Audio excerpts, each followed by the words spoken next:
ছেলেটার সফলতাটা সবাই দেখলো, কিন্তু তার পেছনে পরিশ্রমটা কেউ দেখলো না। ছেলেটা পেটে না খেয়ে ফর্ম ফিল আপ করলো, এটা কারোর জানাই হলো না। সবাই দেখলো তার মুখে সফলতার হাসি, আগের রাতের চোখের জলগুলো আজ বাসি।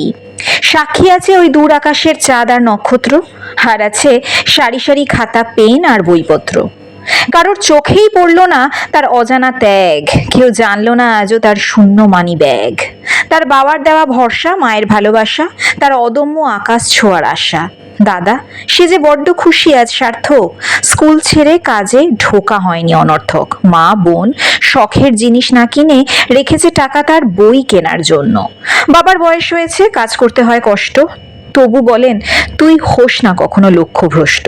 রাতে আলো জ্বললে ঘুম আসে না বাবার, তবু বলেন অঙ্ক অভ্যাস কর বারবার। তার কি ছিল না কোনো শখ আহ্লাদ? সে কি নিতে চায়নি জীবনের স্বাদ? তারও ছিল একটা মন, সবই দিয়েছিল বিসর্জন। সমাজ কিছুই জানলো না, বুঝলো না, বলে দিল কপালে ছিল তাই হয়ে গেল।